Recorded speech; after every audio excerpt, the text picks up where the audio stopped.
Once again, thank you for joining us. So once again, we welcome the CEO of the Minerals Commission, Mr. Martin Ayisi, to the table for this conversation on our time with the Minerals Commission. Today, we discuss critical minerals, and we're going to do a recap of some of the things that we've talked about so far. We've heard of what government calls green minerals, lithium, and the like, and we want to get to know them a bit more. Mr. Ayisi is at the table with us. Good morning, sir. Morning. Thank you for joining us once again. The last time you were here, we were talking about all the ways that we are thinking of using these critical minerals. Recap all these things for us once again. What are they and how can they be helpful to us? Tema, morning. And then good morning again to your viewers. Two things, critical minerals. I mean, I think that's a buzz now. Everybody is talking about it. What are they? Well, two things define them as far as critical minerals are concerned. Now, these are minerals that are vital to modern technologies and economy and our security. That's the first one. And then the second one, the possibility of disruptions to supply. In fact, that's what makes it more critical. I will explain further. You see, for instance, and you don't need to produce that mineral in your country to make it critical. Take a country like Japan,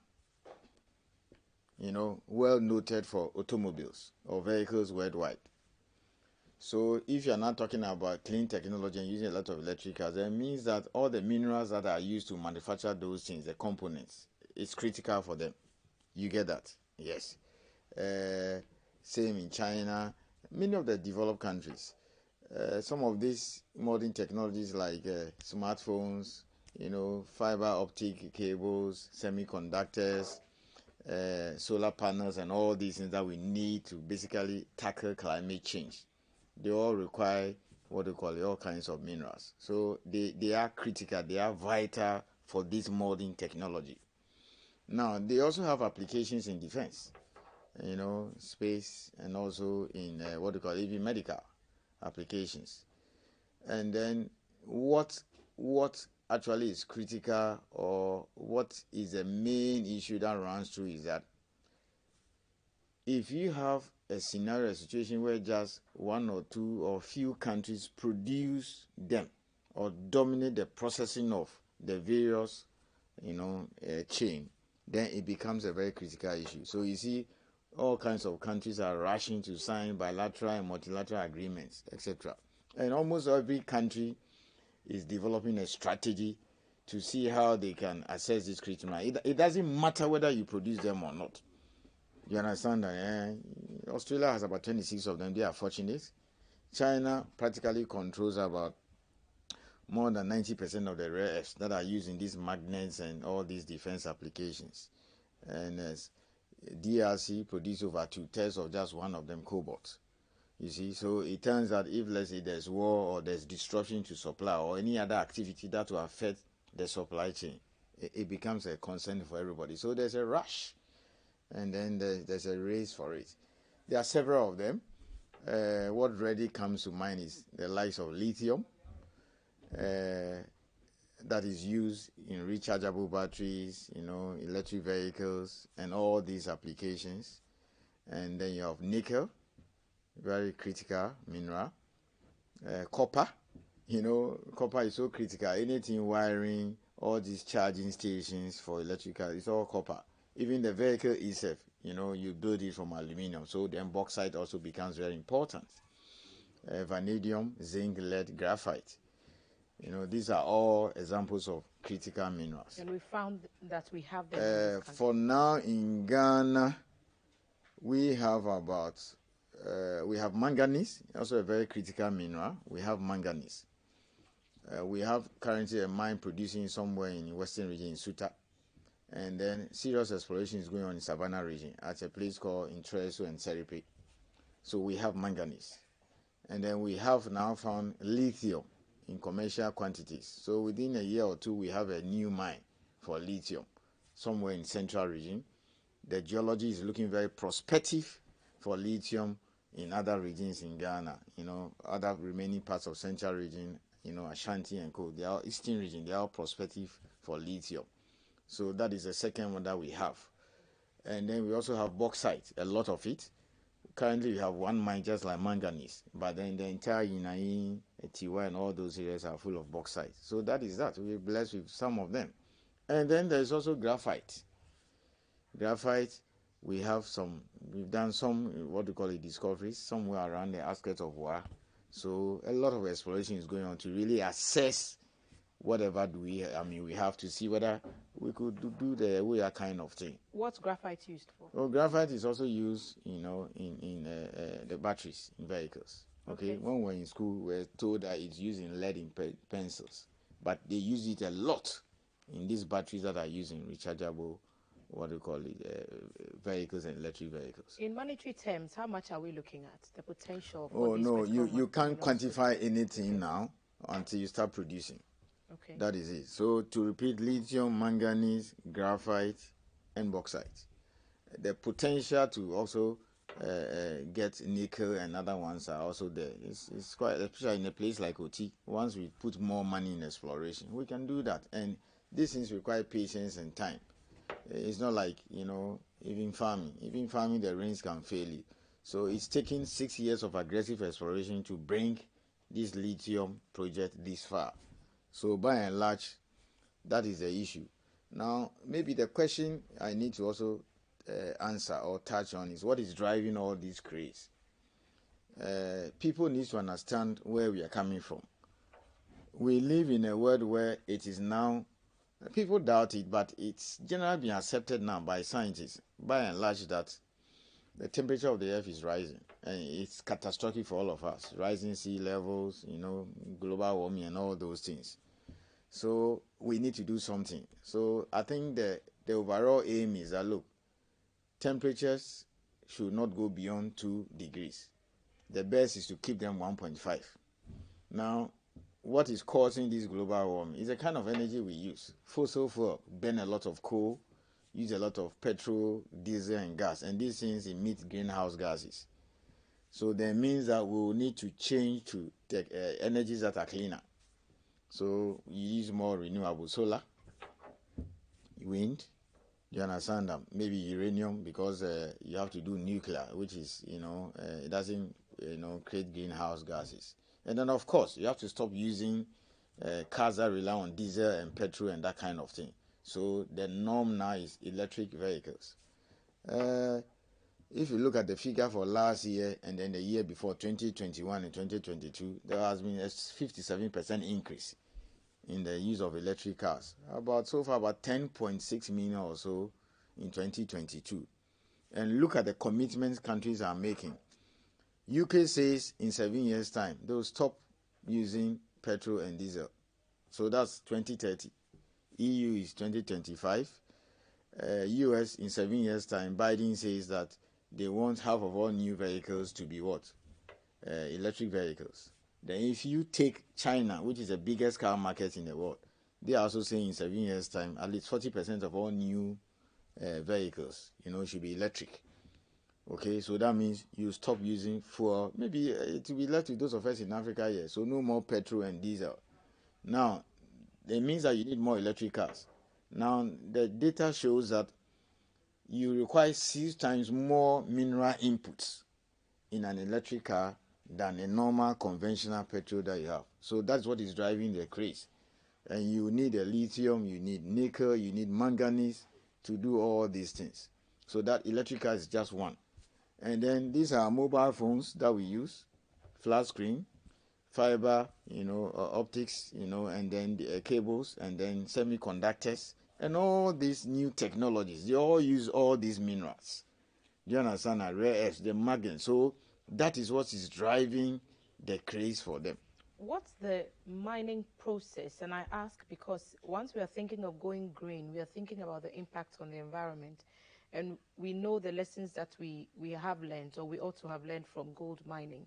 How is that informing the process as we are at this stage of the conversation with critical minerals? Tema, we have come a long way, not just as a nation, but the entire mining world. Mining can be done and done responsibly. Even in Ghana here, there's a place in Western region, and I'm planning a tour for almost all the journalists in Ghana. If we take you people there and then you realize that, look, mining has once taken place here, you won't believe it. They finish mining and the place has been planted with economic trees. So it can be done and done responsibly. That's all. We just have to make sure that we enforce our rules. And what rules would that be when it comes to these critical mines, for example? How are they being prospected different from the kind of mining that we've It been is used the to in the same past? way. Look, bauxite, we've been mining bauxite since 1941. How many years now? That's about 83 or so years now. 41. And the entire bauxite is even in a forest reserve since 1941. Do you understand that? Yes. So we just have to make sure that, look, they post their bond, they reclaim what they now call concurrent reclamation. As a mine, they reclaim. So the way they do the prospecting is a normal, conventional prospecting that we do. How you look for copper, gold, and coal. It's the same thing. That is, it has to be done and done properly. Because of the demand, as you've explained to us, for where the world is going, are we thinking export, or are we thinking of building systems that would mean that we would have the capacity to also produce some of these things, these technologies of the future? My answer is very simple. Australia, like this, look, they had a critical mineral strategy in 2019. Then they replaced another one, 2022. Now I've just chanced upon a new discussion paper. They are developing a new one again, 2023. I mean, within a space of what, 3-4 years, they are having a third strategy. Okay, EU has developed a strategy. A lot of jurisdictions in Australia have also developed a strategy. So we are also going to develop one to ensure not just we just mine them, but also we tap into the entire chain.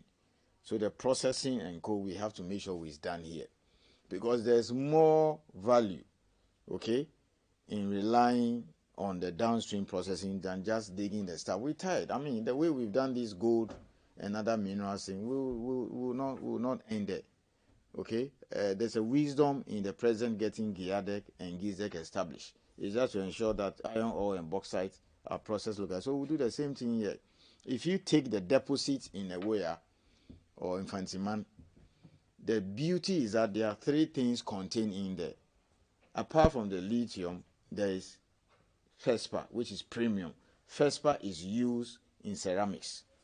So Twyford, for example, that factory that makes ceramic in central, what you call the western region, they will need it. So clearly, the FESPA will not go out. We'll use it here as a raw material for the ceramics industry. If the existing ones don't buy it, we'll set up another factory there, because it's one out of the several minerals that are used in the ceramics industry. Kaolin, and we get the kaolin from the bauxite, kaolin, limestone, clay, and FESPA.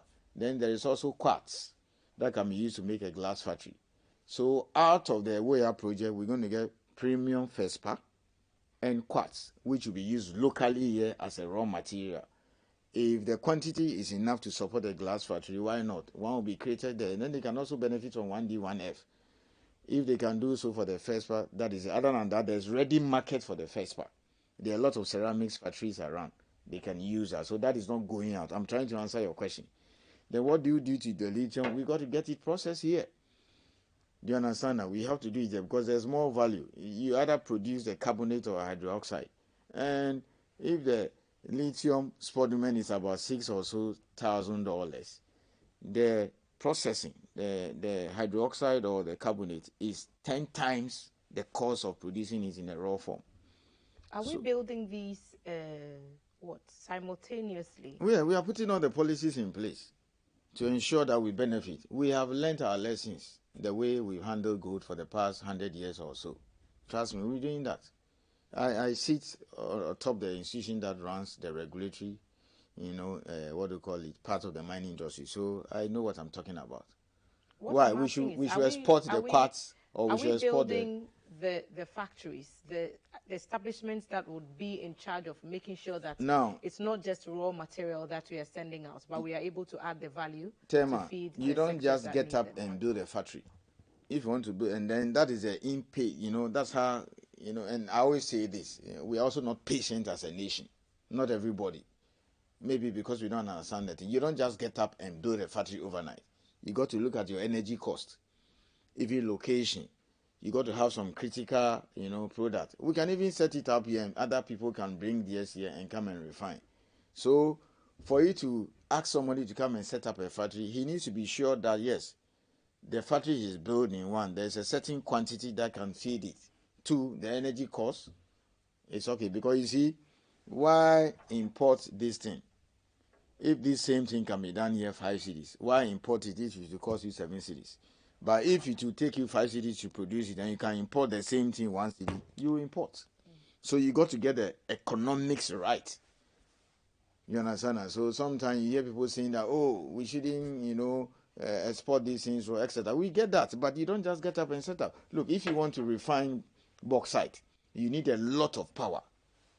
The question is, do we have that? And if you have it, is it possible for the person to get it at how much it will cost maybe Alcoa or any of those countries that do refining? You need to do all these things and put all these things in place. For us at Minerals Commission, we're putting together some, discussion paper to ensure that this Ewoya thing benefits us very well. Okay? I've already told you about the FESPA and the quartz. We are not going to export them. We have market for them here. Twyford uses the what do you call it? The FESPA they get from these small scale miners around Shama. Okay? They just dig it and then go and sell to them. But this one here is premium.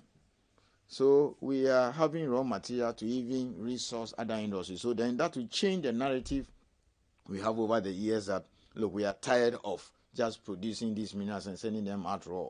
We will need to have a link between mining and industry. And this particular project should be one of them. I'm excited about those possibilities because the business opportunities abound in that field.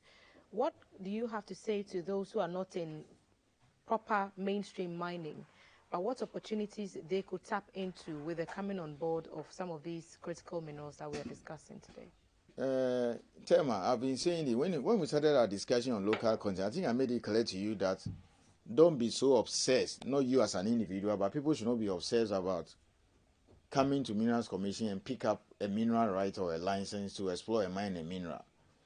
There is more money to be made in the support services than the actual mining. So, for example, they are telling us that this project will cost 125 million. Clearly, they will be giving out contracts for somebody to do the mining. They will need people to supply fuel. They will need, certain services like medical facilities on site. Do you get that? And other supplies. So Ghanaians should get ready. Do you understand that? That's the kind of thing you are talking about. Somebody will be doing the contract mining for them. Somebody will supply fuel to the company. Somebody will also provide other services. There will be medical facilities for the staff and quota to be there. So these are the areas where people need to position themselves. So what I'll do is that once we finish the discussion, maybe in the next 2-3 segments on the critical minerals, we shall revisit. This time around, I'll style it opportunities in the mining sector. And then we'll discuss what is it that people can do other than getting into mining itself. Okay, so a doctor has just won a contract. He has a company at one of the companies in Western Region to provide medical services to 800 staff. That is it. He's not a miner. You understand that? After we took out the foreign companies, that doctor set up a company. He's not a mining engineer. He has not got a license to explore a mineral or mine. But he's been given a contract by a mining company to provide medical and health facilities to 800 staff, on site, including spouses and children. So this is, for example, an opportunity. So for our brothers who are medical doctors, there's an opportunity here. What they need to do is that it shouldn't be an individual affair. You need to set up a company. You can be the sole shareholder, but have a few directors and co. So there's opportunity, let's say, in medical services. Those who want to do contract mining, there's opportunity. Those who want to supply fuel. And thankfully, these are services within the last 2-3 years we have now reserved for Ghanaians. So these the local content and local participation regulations that we've discussed a few times at this table, they apply to these critical minerals? They all apply. They all apply. So we're going to do that. Maybe in the next 2-3 weeks or so, we'll start a whole topic for like 1 month, because that's what people want to hear. What are the opportunities available in the mining sector? Okay, and if you ask me, I'll tell you that the mining sector is the most vibrant sector in Ghana today.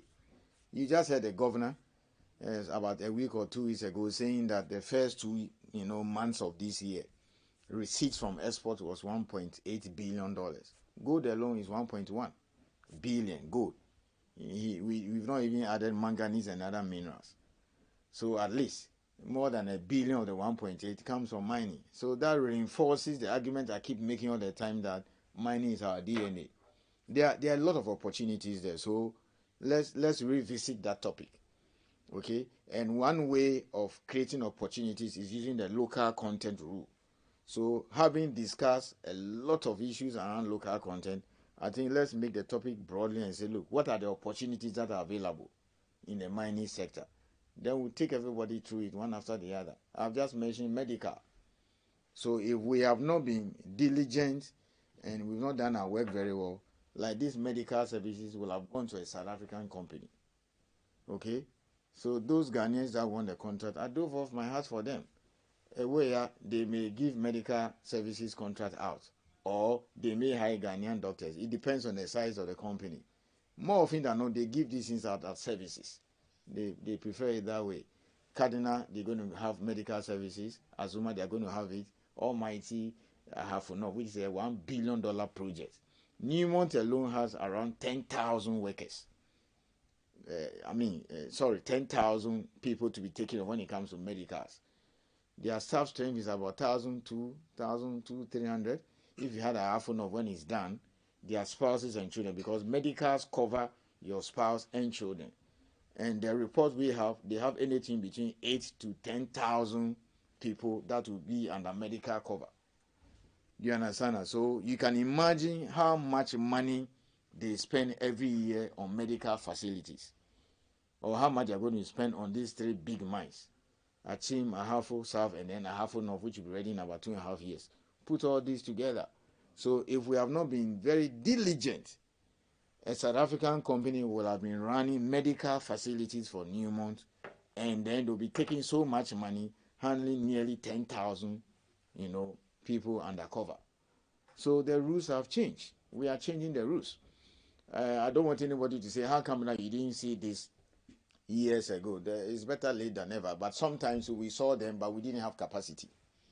We have to admit. Okay? Some of these things, we didn't have capacity. But because of the opportunities, Ghanaians have done themselves. Look, this year, it's just this year. So barely a little over 3.5 months, or if you say barely 4 months, that we added the construction of tailing support facility to the list. So that means until 1st January this year, South Africans, Australians used to come and do this thing. So the one in Cardinal, over $30-something million, the Ghanaian has gotten it. Newmont has just advertised for a new tailing storage facility. The advert is running. Okay? It's running now. And a Ghanaian is going to do it. Thankfully, because of the job the Ministry and Minerals Commission has done. If we have not put it on it, they were going to give it to Australians or South Africans. And it's going to cost millions of dollars. So we will need to do a lot of education on this opportunity. So between now and end of the year, I'm here. And I will see whether or not we can even do twice a week. Because it's either we do twice a week or we do an hour. Like the way you gave the, what do you call it, those guys from UPSA. Yes, if we could do an hour, it's difficult to get me twice a week because of my schedule and the busy nature of my job. We'll try and work out the findings. Yeah, so if we can get 1 hour, we'll discuss. And I'm sure very soon you resign from your job and say you want to go and provide a particular service in the mining sector. Mr. Martin Kwekwe is the CEO of the Minerals Commission, joining us for this chat on critical minerals. You can catch this whole interview on the Minerals Commission's social media handles. They're on YouTube, Twitter, Facebook, LinkedIn, and also on Instagram. Just look for Minerals Commission Ghana. We've also been streaming on our platforms, GTV Ghana. The next chat is about the